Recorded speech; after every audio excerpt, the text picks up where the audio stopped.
here with Daniel Elkins. You may have caught him on CNN like I did. He's got a very interesting tale. He's on a very interesting mission.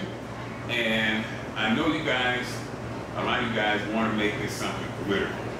But I've been talking to Daniel. He's ex-military. Give us your military background first. Yeah, absolutely. So I've been part of the special operations community now for about 9 years, and have learned a lot. I think our special operators do amazing things for the United States, and are at the tip of the spear and are putting themselves in harm's way to keep us safe. Absolutely. Were you regular military? So I started off in the infantry, and then I joined Special Forces, went through the Q course and became a Green Beret. Yeah. Just can't gloss over that too fast. That's in civilian language, that's badass. That's a badass right there, Green Beret. They don't just pass them out. That means you're badass. Okay. I appreciate that. Yeah, it was the first time in my entire life where I felt like I really earned it.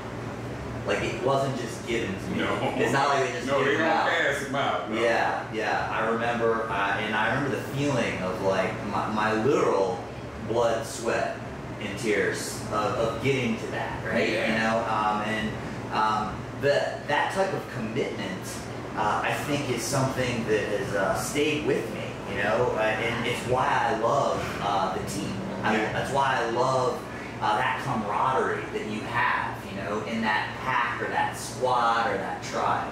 Absolutely. Once a soldier, always a soldier.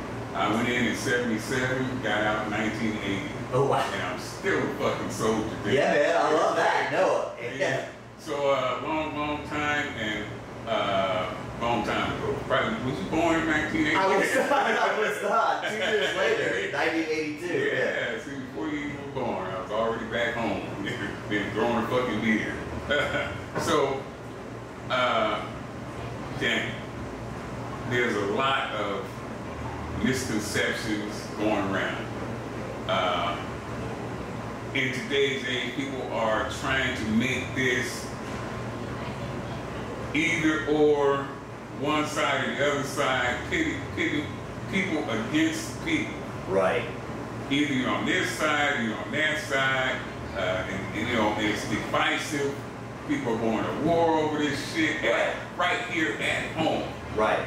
And that is not the mission we should be on.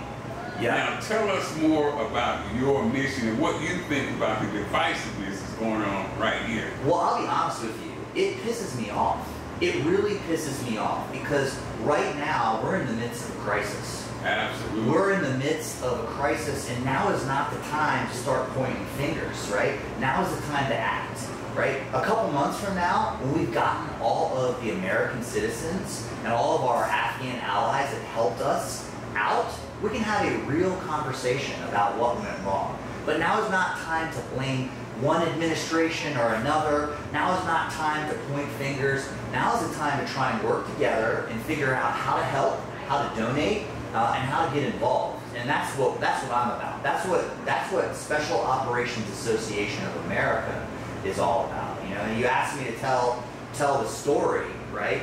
So members of the Special Operations community have a higher suicide rate by 30% than the rest of the military. We've accounted for almost 50% of all the members of the military that have died in service in the last 5 years, right? Our small 1% of the entire military, right? We are the ones who are doing the majority of the work right now because that's what the nation has asked us to do.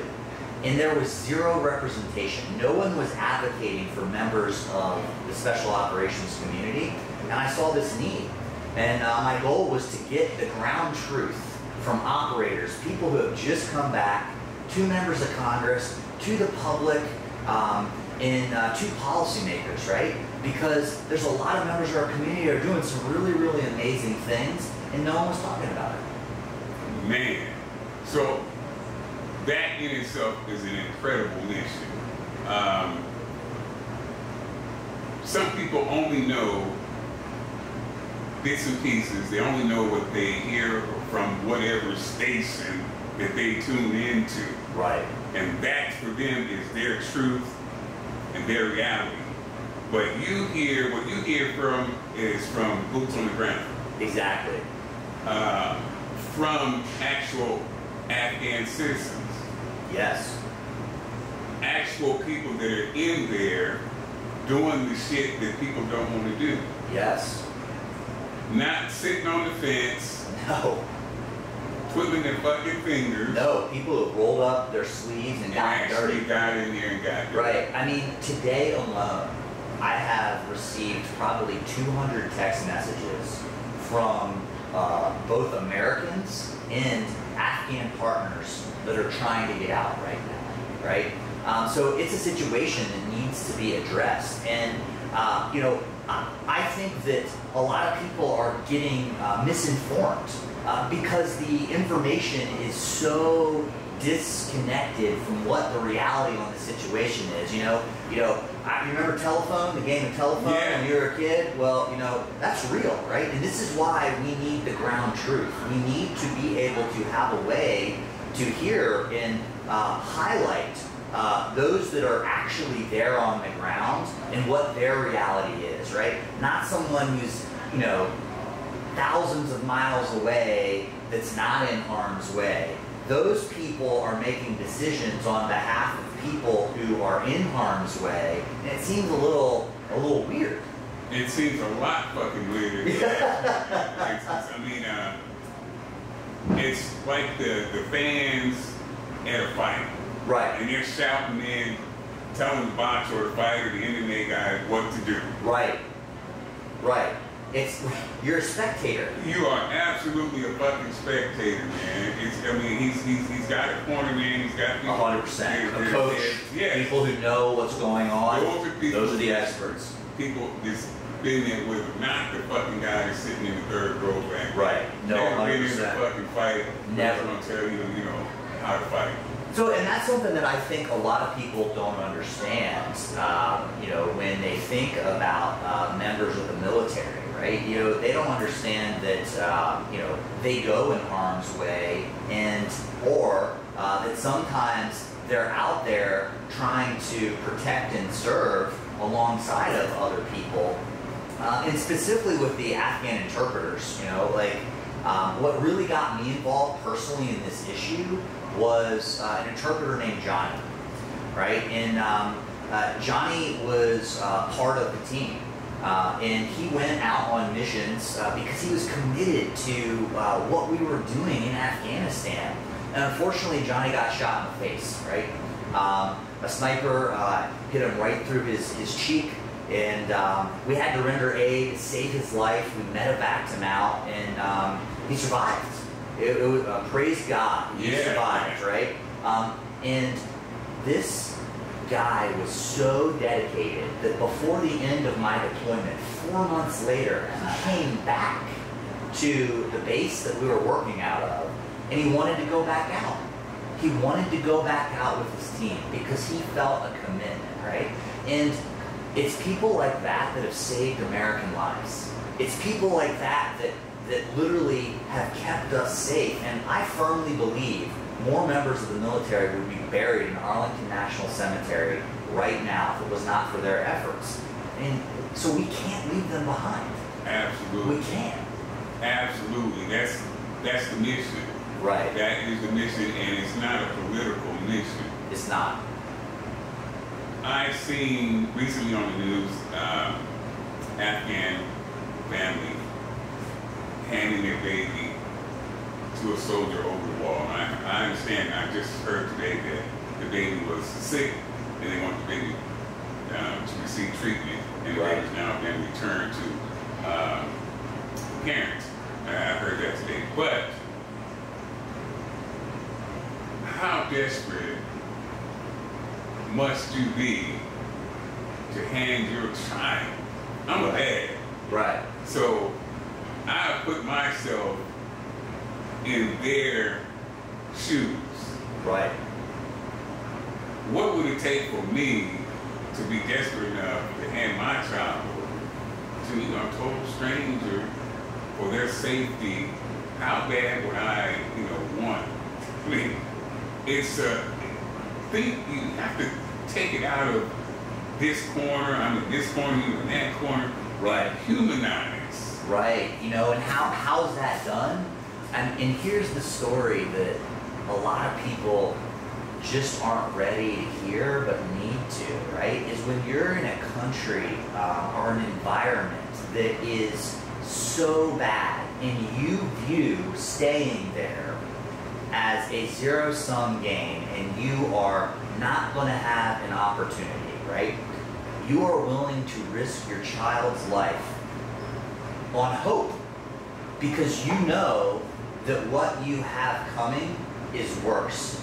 And you're willing to give a chance at a hope, not a definite, but a hope of something better, right? And we see thousands of people who are being faced with that right now as we speak. I mean, it broke my heart to see members of Afghanistan, citizens of Afghanistan, clinging on to a plane, falling to their death. Man. It made me sad. And I think a lot of people don't understand that veterans are really struggling right now, especially veterans from Afghanistan and Iraq in the last 20 years, And, the thing that I had to realize is like, man, I'm not alone in this, and it's okay to be sad. It's okay to be pissed off. It's okay to be like, this is not right? But what are we going to do about it, right? What can we do about it? I want to, I'm so glad you brought that. I want to ask some tough questions.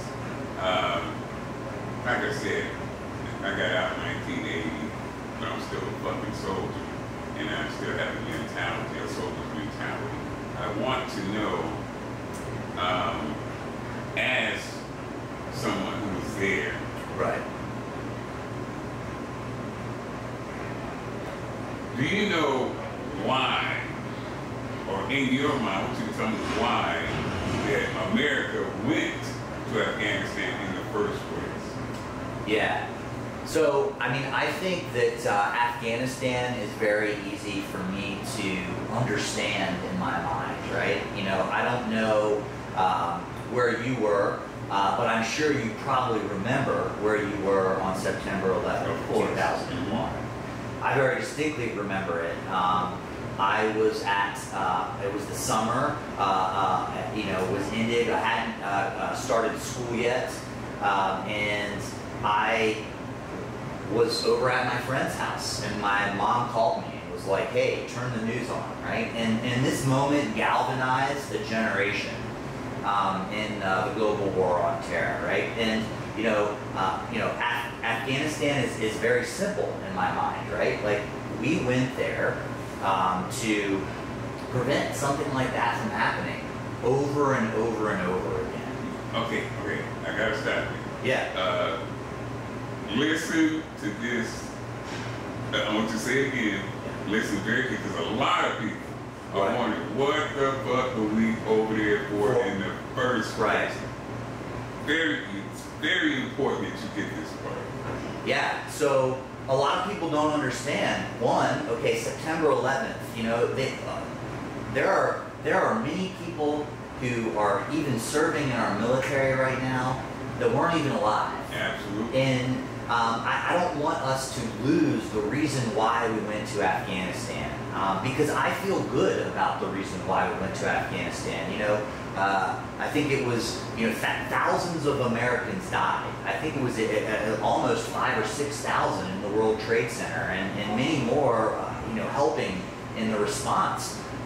So, we went to prevent that from happening. And here's the thing that I don't think a lot of people know is because of our efforts on the ground, we were able to uncover and stop attacks like that over and over and over again. Right? Preventing more Americans on our homeland from perishing, right? You know, and that's an important thing that I think a lot of people don't understand. They don't understand, and a lot of them don't even fucking know. Right. They don't even fucking know. So I'm glad you're here, but somebody can explain it to you. Right. With actual experience and knows what the fuck he's talking about. You don't have to listen to somebody who's sitting in the grandstand talking about shit they have no idea what they're talking about. Actual soldier, actually been there, actually knows what the fuck he's talking about, can explain to you what the whole thing is about. Now, it just, dang, I get fucking pissed off. Yeah, me too. I get so frustrated. People are so, they don't even know why, they don't know shit. But they got so many opinions and strong fucking shit. Strong opinions, yeah. Now, a lot of people are saying, and this is another tough question I want to ask. A lot of people are saying, and I got it when I made the post today, well, why don't they just fight for themselves? And they're not willing to fight for themselves. And we got to fight for them. We got enough shit going on here at home. Why don't they just fight for themselves? I want you to answer that. You know, I think a lot of people these days have a problem with the word "and," right? We have problems here. Why are we worried about over there? Well, there are problems here that need to be addressed, and there are also problems over there, and we can do both.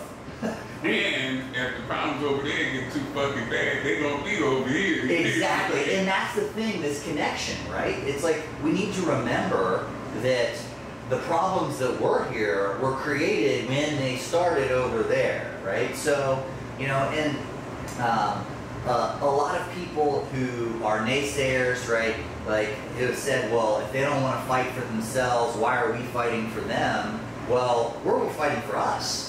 Why we were there was for us. We were there because 2 planes got flown into the World Trade Center, right? That's for American citizens. Yeah. And I think we need to keep that in perspective. And trying to prevent that same scenario from happening over and over and over again. Right, and then you have these people who were willing to serve alongside of us when our mission there was to protect America, right? Now in the process, you know, we made a lot of allies. You know, over 20 years, there are many, many people who served our nation, right? And as we've drawn down, you know, it's been my belief that no one should be left behind, right? When we made promises to these people to serve alongside of us, you know, that's not a political thing. That's an American value, right? Like, they wanted to serve alongside of us, so it's important that we make sure that we keep that promise. Because here's the thing, the next time we have to go somewhere, how's that look? What does that do to, what, do we have any more credibility? No, it'll be all gone. Right. It'll be all gone. Oh, no, I know what you did over here in Afghanistan. No, fuck that. I ain't Right, exactly. No, right. no, it will be shot to hell. The credibility will be totally gone.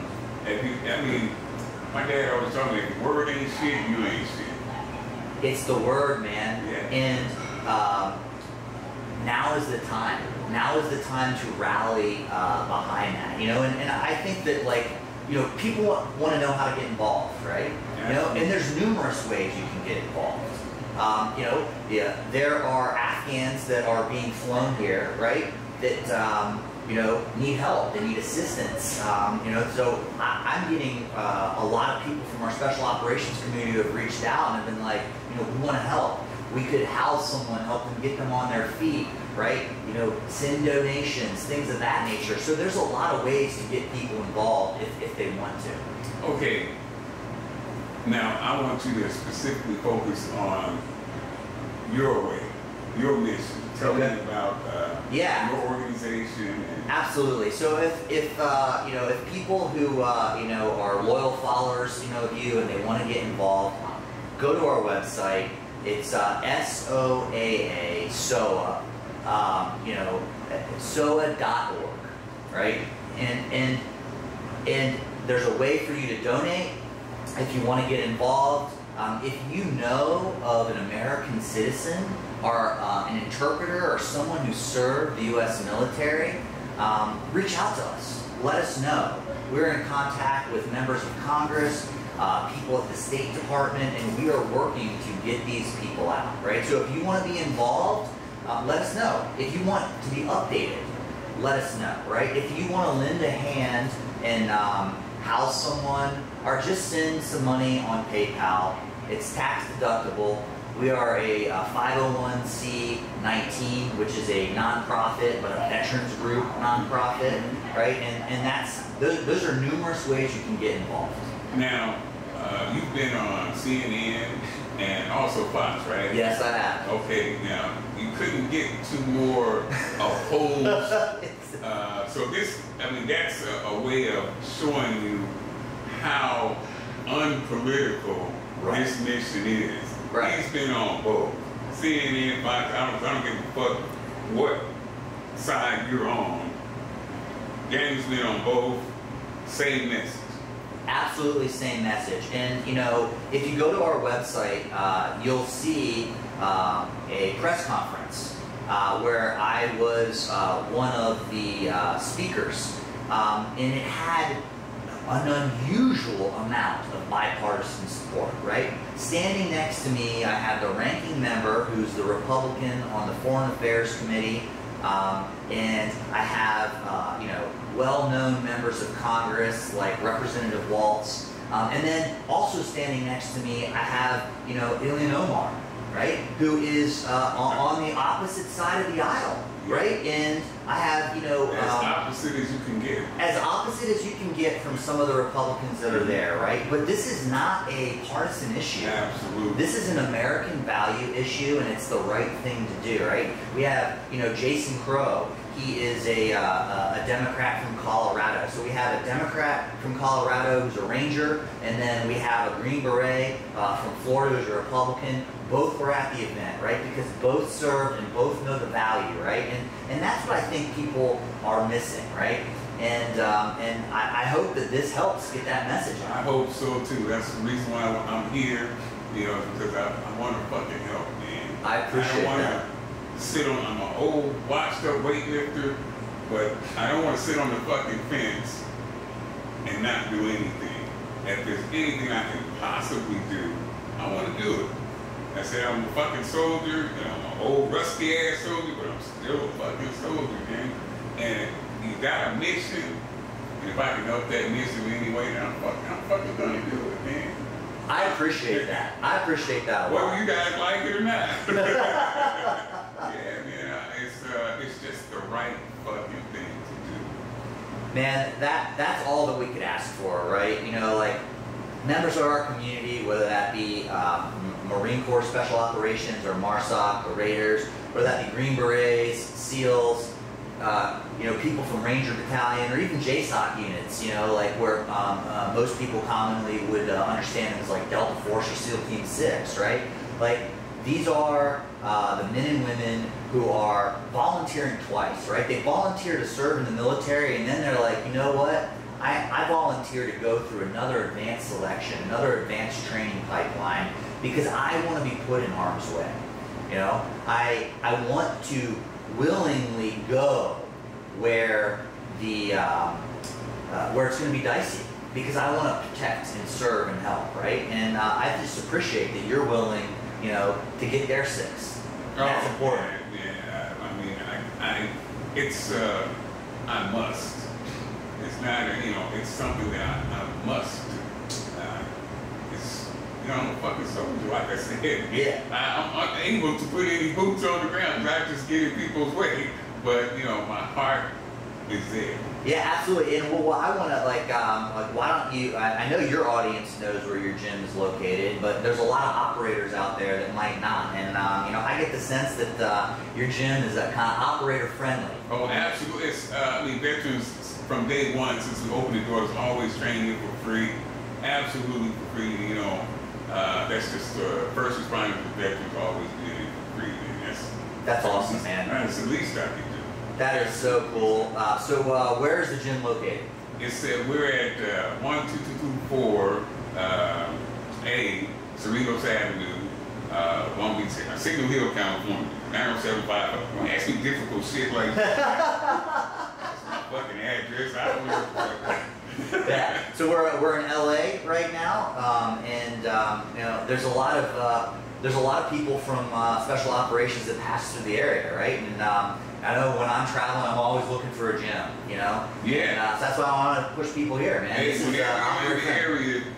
This is home, man. Yeah. And any veterans out there, if you're in the area, Iron Addict Gym is your home. Come by. I fucked up the address. It's 2224A, Cerritos Avenue, Signal Hill, California, 90755. Just ask it. Just Google the shit. Hey, man, it's been an honor and a pleasure to have you in the Valley of the Beast, to shed some light. Hopefully do some fucking good, man. Shed some light on situations so people won't be trying to make this shit political, and back in the corners and not coming out and just talking about shit you have no idea what you're talking about. You're hearing it from the man, boots on the ground, from the man himself.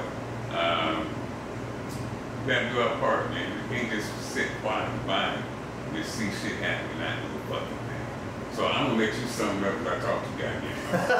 Nah, man, it's been a pleasure having you, host me. It's been awesome. It's been a really cool experience, man. I appreciate you a lot. I appreciate what you do, not only in the fitness community, but for your tireless effort to support the VA, as well as veterans. That's a really good thing, man, and that message is not heard often enough. So thank you.